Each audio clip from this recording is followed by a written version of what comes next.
Oke Jack, Assalamualaikum. Sebenarnya gue baru sampai rumah ini, habis balik dari stadion, gue baru nyampe rumah.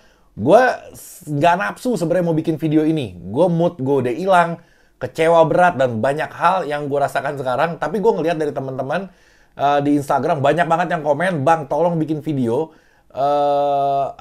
karena paling nggak lo mewakili apa perasaan kita gitu. Jadi eranya gue bikin, cuman kali ini gue nggak akan banyak, gue bikin sedikit aja. Mungkin di konten berikutnya ini gue akan mencoba menganalisa sebab-sebabnya apa segala macamnya. Gue mungkin akan lebih detail di konten berikutnya. Kali ini gue mau nanggepi beberapa hal. Ini kayaknya yang catatan gue ada sekitar 6 hal di sini, ada 6 poin di sini yang gue mau coba tanggapin. Yang pertama ini Rico Simanjuntak cedera. Cederanya ini kalau gue lihat itu kayaknya hamstring. Diprediksi mungkin sampai 6 sampai 7 minggu. Ini agak cukup lama. Seperti kita ketahui, tanpa Rico Simanjuntak kayaknya kita berat banget gitu di pertandingan ini. Apalagi kita mesti beberapa pertandingan ke depan, mungkin 4 pertandingan, 5 pertandingan prediksi gue kita nggak akan diperkuat sama Rico Simanjuntak. Itu berat banget. Ini andalan kita. Dan memang tumpuan utama kita di sisi Rico Simanjuntak. Cuman gue berharap itu kalau misalkan dia bisa pulih lebih cepat gitu. Kayak kemarin Simic cedera yang diprediksi lama berapa bulan, ternyata di 2 minggu udah sembuh. Nah, gue berharap kalau Rico kayak gitu. Kenapa gue bilang parah? Karena gue ngeliat video dia juga sampai dibopong gitu sama pemain-pemain Persija dan masuk ke bisnya pun digendong sama Andre Tani gitu. Kayaknya sih cukup serius gitu. Dan kita doain aja supaya Rico cederanya nggak berkepanjangan karena kita sangat amat butuh Rico Simanjuntak. Oke? Yang berikutnya, gue mau menanggapi kekesalan dari anak-anak Jackmania. Anak Jackmania kesel banget. Banyak hujatan-hujatan, kritikan-kritikan yang lembut, kritikan yang keras. Itu tadi lengkap banget. Dan gue juga udah memposting beberapa kritikan-kritikan itu. Bagi gue, sebenarnya kekesalan utama Persija itu ke manajemen. Oke? Dari awal pertandingan mulai juga bukan ke Persib, bukan ke pemain Persib kekesalan kita. Itu pertama ke performa pemain yang pasti di lapangan, terus ke manajemennya juga. Cuman gue kalau misalkan gue ngeliat kecewa sama manajemen, nggak akan ada habisnya karena yang gue bilang kemarin, nasi udah menjadi bubur. Kita mau mengharapi bursa transfer, ya kita harus nunggu nanti, kita nggak bisa lagi. Gue juga keselnya setengah mati gitu. Bahkan gue juga ikut mengkritisi di sana juga. Gue di VVIP kebetulan tadi, dan depan gue itu banyak officialnya Persija, ya gue depan mukanya juga gue berusaha mengkritisi gitu. Tapi bingung gue. Kita kritik manajemen udah, kasih semangat pemain udah. Ini apalagi yang kurang? Ditambah sekarang Rico lagi kayak gini. Jadi cobaan kita tuh bertubi-tubi gitu.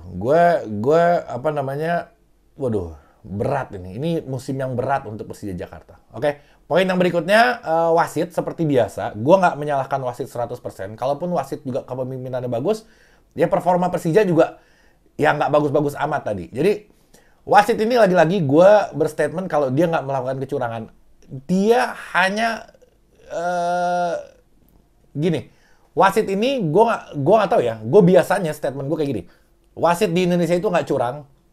Tapi wasit di Indonesia itu memang nggak ngerti aja gitu harus ngambil keputusan apa. Cuman fatal banget ketika tadi Hanif Syahbandi di kartu merah. Oke?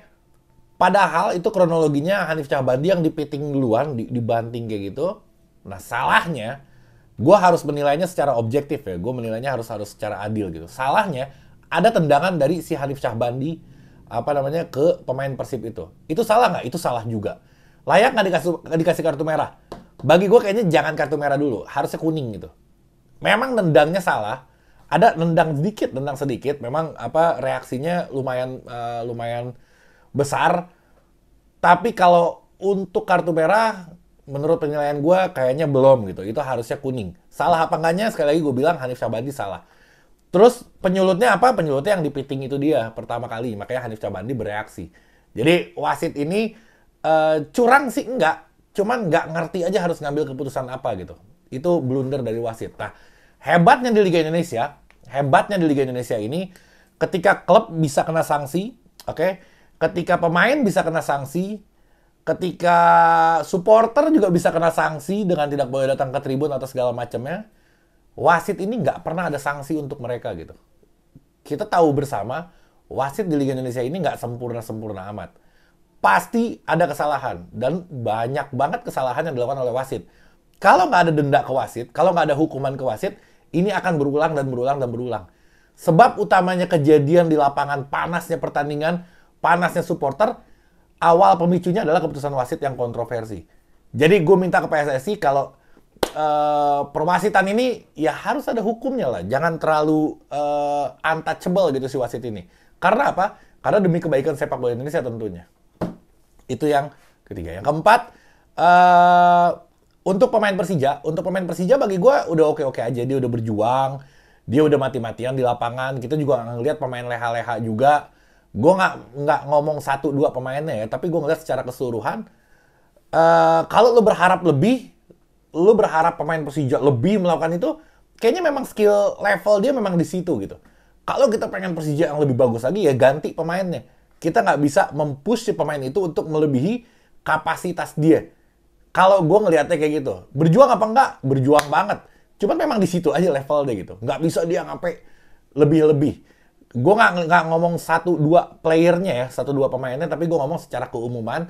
Kalau dipukul rata, ya memang skillnya udah mentok di situ dan itu udah maksimal untuk mereka. Kita berharap lebih, berat. Kalau kita mau lebih, ya kita ganti pemainnya. Kalau itu penilaian dari gue. Jadi kekesalan kita sama pemain, ya beralasan juga. Pemain juga harus memaklumi. Karena apa? Karena setiap fans ini pengen hasil yang bagus. Bayangin kita datang jauh-jauh, kita ngeluarin duit yang cukup lumayan, terus kita dikasih tontonan yang nggak menyenangkan. Jangankan bola, apapun. Lu nonton konser pun kalau tiba-tiba grup bandnya nyanyi nggak enak, ya lu bakal kesel juga gitu. Jadi pemain, pelatih semua harus memaklumi itu. Karena ya fans ini adalah pemilik klub yang sesungguhnya. Kalau itu menurut gue. Yang berikutnya, gue tadinya nggak mau panjang, ternyata jadi panjang ini. Nggak apa-apa. Masalah lempar botol, kita harus adil juga, harus objektif juga menilai permasalahan ini. Lempar botol, oke. Sebenarnya bukan botol yang dilempar, ini untuk informasi aja. Yang dilempar adalah plastik bening, yang itu nggak berbahaya. Itu dari poin pertamanya. Karena apa? Karena setiap kita mau masuk ke stadion, itu disiapin plastik di setiap tangganya, dan semua botol harus dipindahin ke plastik. Jadi yang dilempar itu bukan botol, itu yang dilempar itu adalah plastik. Ini untuk mengklarifikasi kalian. Salah apa enggak? Ya salah, nggak boleh. Aturannya nggak boleh ngelempar sesuatu ke lapangan. Itu udah mutlak aturannya.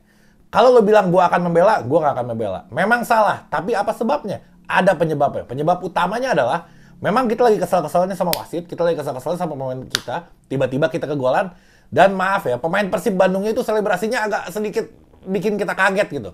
Gue kalau nggak salah ngeliat Beckham atau siapa gitu, yang kayaknya sampai, nah setelah itu, baru panas suasananya.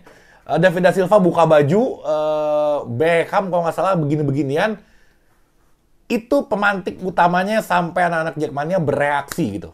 Jadi semua ada sebabnya dan itulah akibatnya. Salah apa enggak? Salah banget. Tapi jangan dilupakan waktu itu ada banding. Kalau misalkan Persija mau kena hukuman, ya waktu itu juga Persib Bandung pernah banding juga pelemparan dari Ciro yang ke ke tribun, dan jari tengah dari Ciro kalau nggak salah atau Mark Locke kalau nggak salah jari tengahnya itu banding, ternyata hukumannya dihapus. Jangan nanti berat sebelah, kalau Persija pun kena hukuman Persija mau banding, harusnya bisa dihapus. Karena apa? Karena rasanya lebih besar yang waktu itu dibanding yang sekarang. Oke? Gue nggak ada pembelaan di sini, ini gue cukup adil dalam menilai.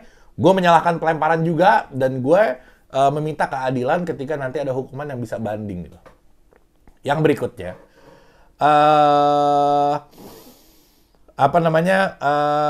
nggak usah deh, cukup deh. Karena apa? Karena gue akan membahas, gue di sini catatan gue analisa pertandingan. Gue nggak akan di sini. Kalau di sini gue mau komentari aja. Untuk yang video berikutnya, gue akan menganalisa teknis, mudah-mudahan secara teknis tentang permainan Persija. Jadi itu aja yang bisa gue sampaikan. Gue niatnya nggak mau panjang, tapi ternyata jadi panjang. Ya nggak apa-apa, sekalian gue ngeluarin unek-unek gue. Kayaknya gue rada agak puas nih setelah gue ngeluarin unek-unek ini. Alhamdulillah. Jadi terima kasih buat kalian yang nyuruh gue bikin video ini. Oke, terakhir Terakhir, jadi gini, gue mau sedikit kritikan buat manajemen juga dari sisi teman-teman kita, anak Jackmania yang dagang di stadion. Jadi gini, ada sewa tenan di situ untuk usaha, untuk anak-anak Jackmania yang pada dagang di sana, dagang minuman, dagang makanan dan lain-lain. Ada yang kaos segala rupa. Nah, ini ada kasus baru bahwa harga sewanya naik. Tadinya murah, kalau nggak salah 500.000, murah banget. Sekarang hampir 2 kali lipat kenaikannya. Ada 1 juta apa 1 juta sekian gitu. Gue banyak banget pas gue lagi lewat, pedagang-pedagang pada ngomong sama gue, kebenaran pada kenal, bang ini gue sewa mahal banget ini. Kayaknya gue nggak bakal nutup deh kalau misalkan jualan begini, dia bilang. Tolong dong bang, suarakan supaya ada perubahan gitu. Makanya gue menyempatkan ini dan gue akan bersuara terus sampai ada perubahan. Itu janji gue. Supaya apa? Kesian. Gue ngelihat ini anak-anak yang pada mau dagang, yang pada mau usaha, cari rezeki halal, jangan dipersulit Persija. Udah tiket mahal, oke cukup kita terima. Jangan sampai ke sewa-sewa tenan itu dinaikin juga harganya. Kesian. Gue mewakili mereka, gue nggak dagang di situ, gue nggak buka tenan di situ, gue mewakili teman-teman karena keluhannya sampai ke gue. Kalau gak gue sampein, gue rasanya kayak nggak nyampein amanat gitu. Jadi sekali lagi untuk manajemen, tolong harga sewa tenannya itu diperhatikan lagi, diturunkan apa namanya untuk yang berikutnya.